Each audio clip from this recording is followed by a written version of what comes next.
You went to bed an hour ago, but your brain is running a full board meeting, replaying that conversation from 3 days ago, catastrophizing about tomorrow, and somehow also calculating whether you locked the front door. And the worst part isn't the sleeplessness. It's the fact that you've tried everything. You've journaled, you've meditated, you've done the breathing exercises, downloaded the apps, watched the videos, and still the thoughts won't stop. What if I told you that overthinking isn't a mental habit you need to break? It's a signal your body is sending you. And what if the real reason nothing has worked is because you've been targeting the symptom, not the source? Today, we're going to go deeper than anything you've probably heard before, because the hidden cause of your overthinking isn't in your head. And once you understand what's actually driving it, everything changes. Let's paint a picture you might recognize. You wake up, and before you even reach for your phone, there's already a low hum of worry in your chest. You make your coffee, but you're not really there. You're running through the day's to-do list, second-guessing an email you sent yesterday, and wondering if you said the wrong thing in that meeting. By noon, you're exhausted. Not because you've done so much, but because your mind has. Decision fatigue sets in early. Simple choices feel overwhelming. And there's this sticky fog, like your thoughts are wading through wet cement. By evening, you're emotionally drained, even if your calendar looks manageable. You snap at people you love, not out of anger, out of pure depletion. And then night comes, and instead of resting, your nervous system decides it's the perfect time to review every uncomfortable moment from the past decade.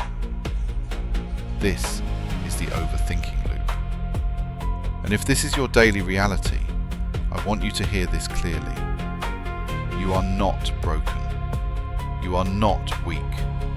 You are not someone who just can't relax. Something specific is happening inside your body, and today we're naming it. Here's what most advice gets completely wrong. When we hear overthinking, we immediately go to the mind. Think less, be present, challenge your thoughts. And yes, those tools have value, but they're like mopping the floor while the pipe is still leaking. The internet is flooded with tips for managing overthinking at the level of thought. Reframe your thinking. Write a worry list. Set a timer for your anxiety. And I'm not saying these are useless, but here's the question nobody is asking. Why is your brain generating so many anxious thoughts in the first place? Because here's the thing. Your brain doesn't overthink because it has a bad thinking habit. Your brain overthinks because it perceives threat. Because something in your system is telling it that the environment is unsafe, unstable, or out of control. And no amount of positive thinking interrupts a nervous system that is stuck in survival mode. So what's actually keeping your nervous system in that state? That's where it gets really interesting and a little surprising. Stay with me, because what I'm about to share is the piece that most wellness content completely skips over. The hidden cause of chronic overthinking, the one most people completely ignore, is nervous system dysregulation, driven in large part by chronic, low-grade inflammation in the body. And the primary engine of that inflammation? Your gut. I know that might sound like a strange leap. My gut is causing my racing thoughts.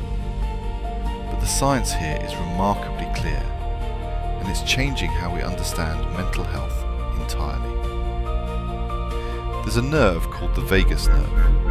It's sometimes called the wandering nerve because it travels all the way from your brainstem down through your heart, your lungs, and deep into your digestive system.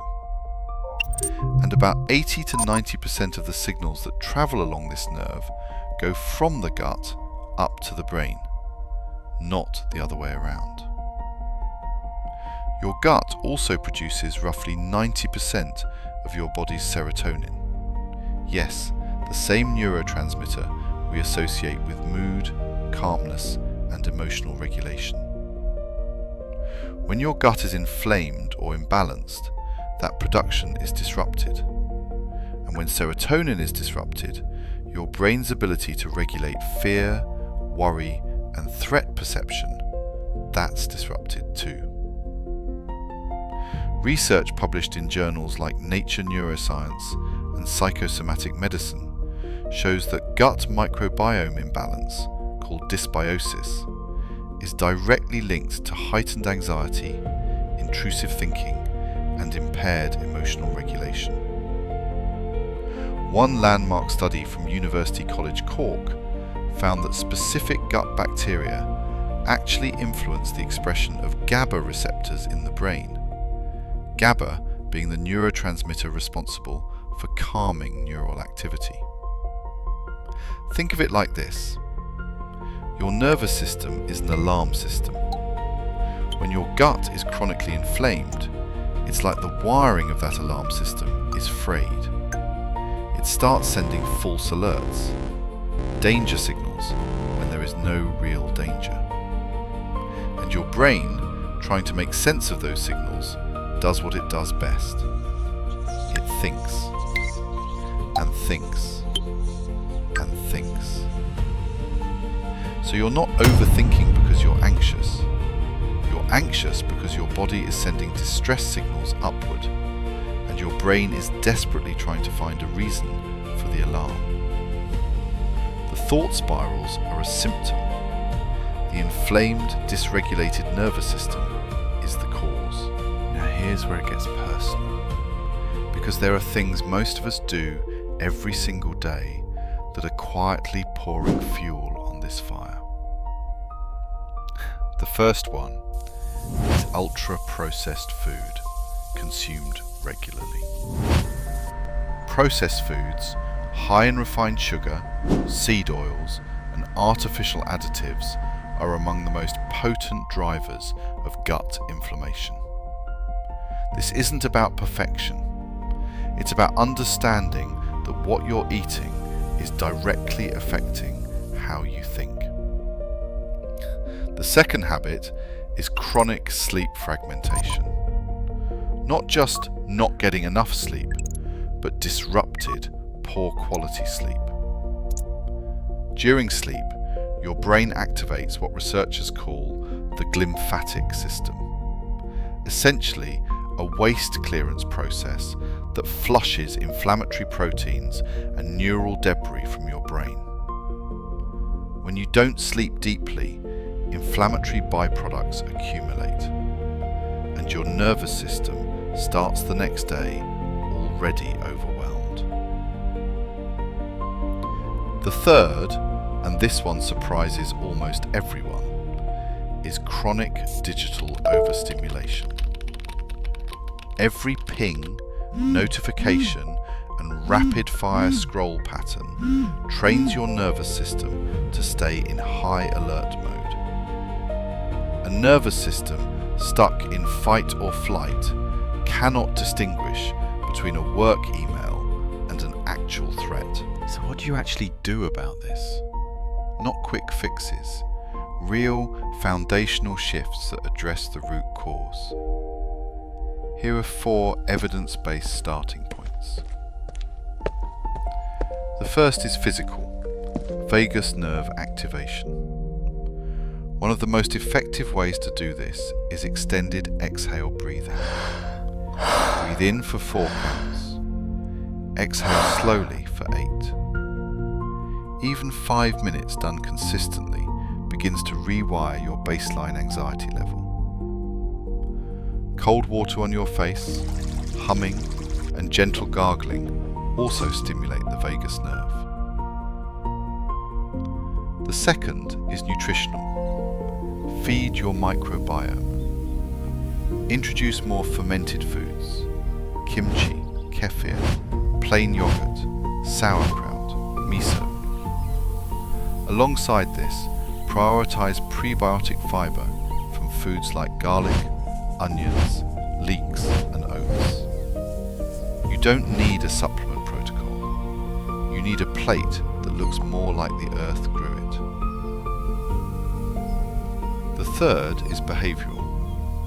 Create a protected morning window. Before you open any app, email or newsfeed, give your nervous system 20 to 30 minutes of low stimulation input. Morning sunlight exposure matters too. It helps regulate your cortisol rhythm and anxiety baseline. The fourth is environmental. Reduce your invisible stress load.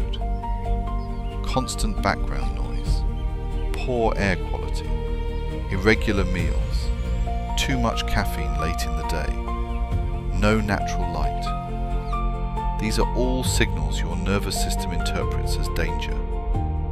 Removing them sends the opposite message. You are safe. You are regulated. You can rest. Here is what I want you to hold on to as you close this video.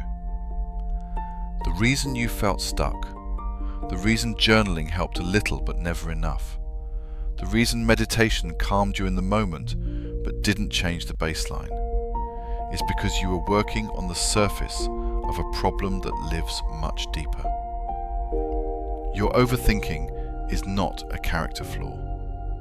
It is not proof that your mind is broken. It is your body communicating in the only language it has, urgency, that something underneath needs attention. When you start addressing the root, calming your nervous system, nourishing your gut, protecting your attention, and reducing your invisible stress load, your brain doesn't have to generate so many alarms. The thoughts quiet. Not because you forced them to, but because the signal driving them finally changed. If this resonated with you, leave a comment below. Which of these 4 strategies are you going to try first? And if you're ready to go deeper into the connection between your body and your mental clarity, subscribe to Luminous Health, because what we cover today is just the beginning. Take care of your body, trust its signals, and remember, the light you're looking for isn't out there, it's already